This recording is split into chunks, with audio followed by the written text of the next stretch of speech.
مرحبا وأهلا بكم في برنامج داخل واشنطن. معكم مضيفكم روبرت ساتلوف. أخيرا وبعد أكثر من شهر من انتخاباتنا اتخذت بلادنا خطوة دستورية كبيرة حين قام أعداء المجمع الانتخابي الذين يختارهم أغلبية من الناخبين في كل ولاية بإدلاء بأصواتهم لانتخاب الرئيس والنائب الرئيس. هذا الحدث الإجرائي ولكن بالغ أهمية أكد من عرفه معظم الأمريكيين سبيا. جو بايدن سيكون رئيسنا التالي. لم تطبق أي تؤون كدائية، فقد رفضت المحكمة العليا آخر محاولة كبرى قبل بضعة أيام من تصويت المجمع الانتخابي. نحن بهذا ندخل مرحلة جديدة. كيف سيؤثر هذا الواقع الجديد على الرئيس ترامب والملايين من أنصاره؟ كيف سيؤثر على الحزب الجمهوري والذي رفض معظم نوابه في الكونغرس قبول انتصار بايدن؟ وأي أثر سيكون لذلك على الجهاد الوطني الكبير لتقديم اللقاحات وإنهاء الكابوس الصحي؟ لمناقشة وضع السياسة الأمريكية في الأسابيع السابقة على انتقال السلطة من دونالد ترامب إلى جو بايدن، يسرني أن أرحب بالخبيرين السياسيين البارزين لورا شوارتز وتوم روغان. Welcome back to Dakhel Washington and welcome to 2021. The Electoral College has spoken, the Supreme Court has made its final and last decision, and we now know for sure, without a shadow of a doubt, that Joe Biden will be our next president. How will 2021 unfold? How will the transition conclude? What does this change in the White House augur for both Republicans and Democrats? To discuss the politics of transition, I'm delighted to welcome Laura Schwartz and Tom Rogan. Thank you so much for joining us. So now that we have some time that has passed since the final definitive verdict of the American people, how is Donald Trump going to react to being a one-term president? Laura, what do you think? Well, Rob, I don't think he'll see himself in his own mind as a one-term president. I expect him to proceed with his Twitter feed very, very active and campaign-like rallies and stops around the country, perhaps rehashing the election that he lost. I don't think he'll ever be saying that he lost, but I really believe that he'll continue on with his messages and he will start campaigning whether or not he actually does run. I think he kicks off his campaign in his mind the day he leaves the White House on January 20th. And Tom, do you think we'll see a different type of Donald Trump once the reality of the political victory of Joe Biden really sinks in? You know, I wonder whether President Trump, in anticipation of leaving office, will perhaps show a little more humility. I wouldn't necessarily rule that out, although everyone else seems to.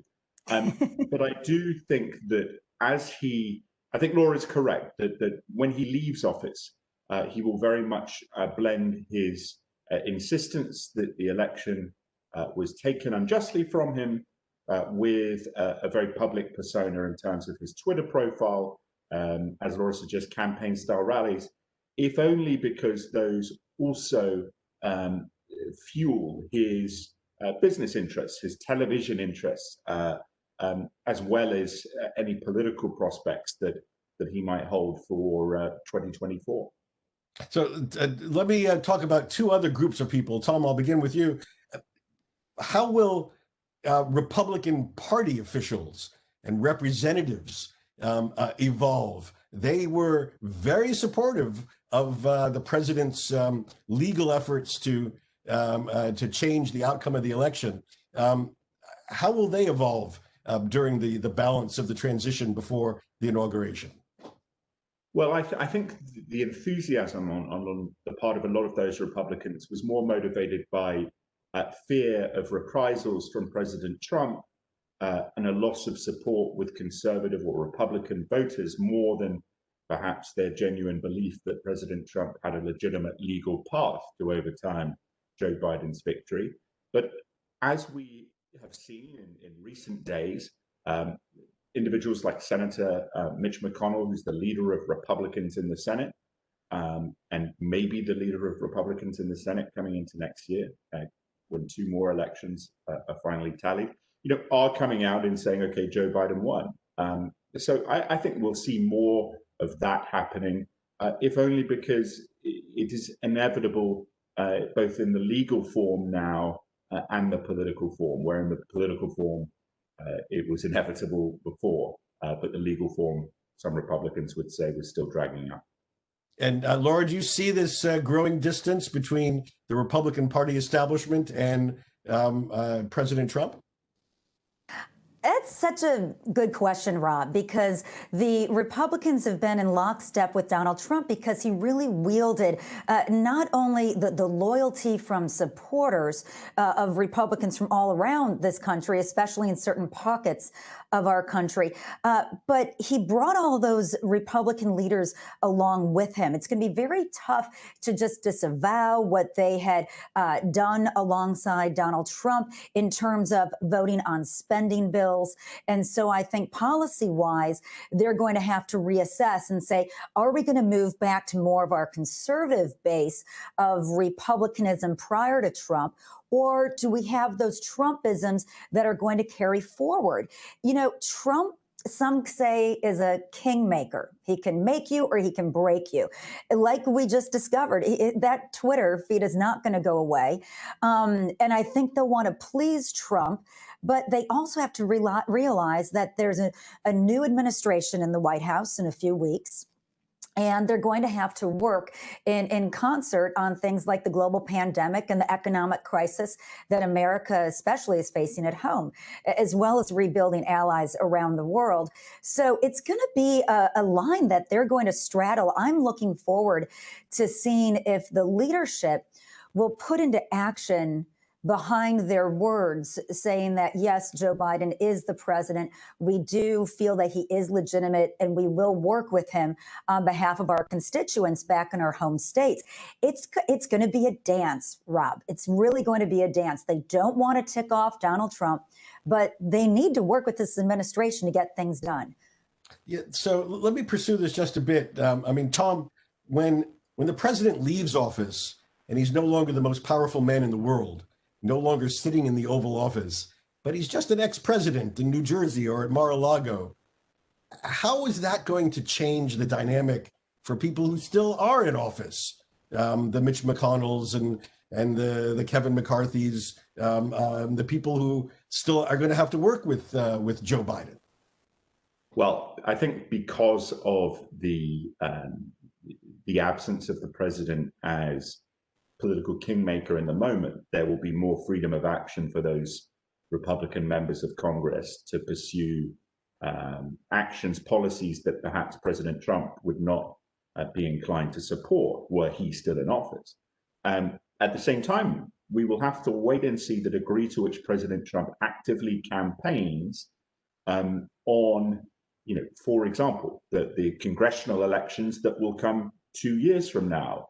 And if President Trump is demanding or tweeting criticism of Republicans who he believes are giving Joe Biden too much or doing the wrong thing, those Republicans in certain areas, especially in the House of Representatives, I would suggest, will come under pressure to really do what President Trump wants. And so there will be both an opportunity for politicians to stand apart from President Trump, but depending on how President Trump approaches his post-presidential public style, as it were, we could see a continuing vein of influence from the president who's not even in office. Tom, you get the prize for being the first to mention the 2022 election. Thank you very much. Laura, you're out there in the middle of America, so I want to ask you about another group that has to rethink itself, and that is the 70 million voters who voted for Donald Trump. And they've run out of appeals, political, judicial, etc. How do you see them reconciling with this new reality?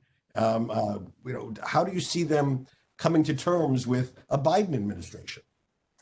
You know, Rob, I've been giving a lot of thought to this because out of those 70 odd million people that voted for Donald Trump, I really want to dig in and find out how many of those are those that believe everything that Donald Trump has said about fraud that was never proven. How many of those will follow Donald Trump's language and call Joe Biden an illegitimate president and refuse to be involved? So right now, it's looking that about 70% of Republicans feel that this vote was stolen from Donald Trump. And that means Joe Biden has to work extra hard in putting into action what he said on the campaign trail and since the election is that once he's inaugurated, he will be the president of all Americans, those that voted for him, those that didn't vote for him. And he needs to prove that in the first 100 days, whether that be policy driven like infrastructure, areas that they can come together on, or really doing a listening tour and reaching out to Republicans in the heartland, especially that are not convinced Joe Biden's legitimate, nor are they convinced that he's going to have their back. And so I think time really needs to be spent by the Biden administration overall. We've seen some of that happening during the transition, but I think more needs to be done. He has to gain their trust. There's a big elephant in the room, and you can't ignore the massive voter turnout there was for Donald Trump. So I think that has to be top of mind with every policy, every piece of legislation, not just by President-elect Biden, but also the members of Congress. They really have to be, especially if in a couple of days the Senate goes to the Democrats with the special election coming up. Just because the Senate may be all Democrat and because the House is all Democrat doesn't mean they don't have to pay attention to those voters as well. They need to reach out across the aisle to Republicans and give them a reason to get behind the presidency, if not Joe Biden, to just get back behind the presidency. So let me just conclude this segment with you, Tom, on this question. Let's say, for argument's sake, that even the 70% is shrinks, but even if it's 50%, 35 million Americans, we've never had the experience of such a huge number who deny even the legitimacy of the winning candidate. What is that going to do to policymaking and politics in the next year or so, in your view? Well, I would slightly disagree, if only in the sense that, I think a lot of Democrats in the aftermath of the 2016 election, which President Trump won, believed that President Trump had only won that election thanks to interference from the Russian government in the election. And in that sense, viewed President Trump as somehow unworthy of their support, unbecoming of the office, unelected, even if he was elected. And in the aftermath in 2017-18, there were pockets, admittedly isolated ones, of discussion about bipartisanship, about things that might be done together. President Trump did repeatedly reference infrastructure as one ideal there, which Joe Biden also seems to support. So, I think sometimes we get too caught up in the moment. Let's see. I think Laura makes very good points about the degree to which genuine outreach from Joe Biden will be instrumental in trying to perhaps dilute some of that partisan anchor or anger on the part of the Republican Party. All right. When we come back after the break, we're going to turn to the other side of the political spectrum and ask our panelists how the transition is going for Joe Biden and the Democrats in just a moment. Talk of pardons is in the air. President Trump just pardoned his first national security advisor and is reportedly considering pardons for other aides convicted of crimes during his administration. And then there are whispers about the big one, the big pardon. Will the president, who could himself be facing a number of legal challenges stemming both from his time before public service and during his administration, pardon himself? Can he do that? We don't really have a precedent in American history, but we do have the most consequential pardon a president ever issued. The date was September 8th, 1974, just under a month after Richard Nixon became the first president ever to resign the office of the presidency. His successor, Gerald Ford, issued a full and unconditional pardon for any crimes Richard Nixon may have committed against the United States when he served as president. The Watergate scandal, which sent several high-ranking officials to jail, would not also ensnare the president, though it did cost him the Oval Office. Ford saved the nation the trauma of prosecuting a former president. In the process, he may have also cost himself his own election in 1976, which he narrowly lost to Jimmy Carter. Controversial at the time, that act, the pardon, is remembered as a stroke of statesmanship and magnanimity when the country needed it most.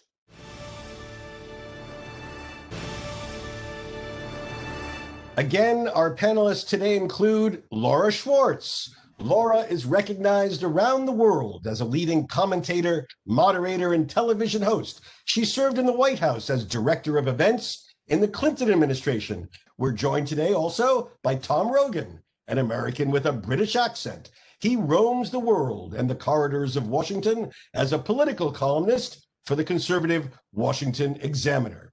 So, Laura, take a look at the Democrats, take a look at Joe Biden. How is the transition going? Seeing that it got off to a bit of a rocky start with a delay, I think it's going pretty well. I think Biden's transition team has on its side experience, even though they were delayed getting into some of those cabinet agencies to explore what was in the midst of happening, especially when it came to the rollout of the vaccine.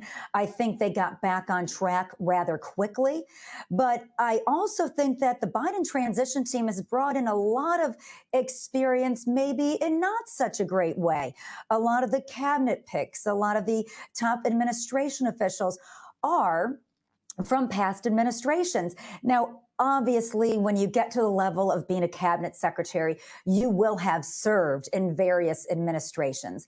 But there has been some backlash for the transition that it's not as new and fresh as some of the progressives in the Democratic Party would like it. Even some in the center of the Democratic Party that believes in moving forward 8 years from now. We need to have a Democratic Party that is reflecting not just the ethnicity and the beautiful, perspective within America, but also a younger generation to get involved. And so I look forward to seeing in his first 100 days if that's something he addresses and moves further towards. Well, Tom, do you think this criticism that we're essentially seeing Barack Obama's third term, is this a legitimate critique, or is this the usual jockeying for high-level jobs that we see during almost any transition? Well, I think there's certainly a tension between the interest on Joe Biden's part of maintaining the support of more progressive or left-wing Democrats alongside his, I think, natural impulse to try and anchor in the center ground. I think Antony Blinken, who's the Secretary of State designate, sort of straddles those two worlds in the sense that he has made quite public outreach to more progressive Democrats in anticipation of this position. But then again, someone like Lloyd Austin, who's the designate for Defense Secretary, is someone who was a four-star or a very senior U.S. Army general, served under President Obama as the head of U.S. military forces in the Middle East. And so he seems to represent a sort of status quo pick, as does, I would suggest, Jake Sullivan, the National Security Advisor designate, who served under the Obama administration very close to then Vice President Biden. All right, just one last question. Tom, does Donald Trump attend Joe Biden's inauguration? I think he will, and I think I'm probably the only person in Washington who thinks that, but I think he will. Laura, you're in Chicago. Do you think Donald Trump will attend Joe Biden's inauguration? I'll take the other side. I don't think he will. I don't think he will, nor do I think he'll ever concede, but I don't think he's going to show up that day. All right. Well, we only have a few days to go. We will find out. And I want to thank you both for helping to decipher this transition period for our viewers in the Middle East. Laura, Tom, thank you for joining us on Dakhel, Washington. There are three mega stories in American politics today. Ironically, against the backdrop of the vim, vigor, and vitality of American culture and a society that glorifies youth, all three stories revolve around what I will call, for lack of a better term, old people. The main character of the first mega story is Joe Biden. He will be older on his first day as president than any previous office holder has been on his last day as president. A professional politician, one of our nation's youngest senators, he ran twice for president, dropping out early both times. But he finally grabs his opportunity at the chance. As we say in our country, third time's a charm. The mega question for him is, how does he govern? Is he a transitional leader, a calming voice that smooths the way after the tumult and chaos of the Trump years to hand the baton to a younger generation? Or is he a transformational leader, taking advantage of the fact that his future is now to make all the big changes he can as fast as possible while he still has time? It's a great question. The main character of the second mega story is Donald Trump, our 74-year-old president, who lost his bid for a second term by the exact same electoral college margin with which he won the vote 4 years ago. More than half the country is ready to move on, highlighted by the 7 million vote margin by which Biden defeated him. But more than 70 million voters still supported Trump, including 10 million more than voted for him 4 years ago. The mega question here is, what happens when Donald Trump shifts from being the most powerful man in the world, pulling the levers from the Oval Office, to being just a failed ex-president, tweeting from his New York condo, his New Jersey golf course, or his Mar-a-Lago retreat? Will the firm grip he has on his supporters slip away? Will he pass it on to his children? Or will he try one last hurrah 4 years from now to redeem his legacy? This, too, is a great question. Our third mega story has two protagonists, the 80-year-old Speaker of the House, Nancy Pelosi, and the 78-year-old Senate Majority Leader, Mitch McConnell. Both wield enormous power and have held it so long that younger aspirants have given up hope that they'll have their day in the sun. Here, the mega story is, when will these leaders make way for a new generation? When they do, will the politics of their chambers, the House of Representatives and the Senate, shift with the change of personalities? Will they get the timing right, or will one or both of them hang on too long? This, too, is a great set of questions.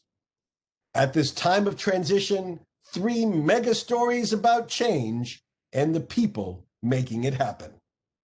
Behava nasilu nehayat halka min barnamij Dakhel, Washington. إذا كانت لديكم أي استفسارات أو تعليقات حول هذه الحلقة وخاصة حول عملية الانتقال الرئاسي، أرجو أن تتواصلوا معي عبر تويتر على هاشتاج Inside Washington أو أن تراسلوني مباشرة على @RobSatloff. سأراكم الأسبوع المقبل وإلى أن ألقاكم. شكرا لكم وإلى اللقاء.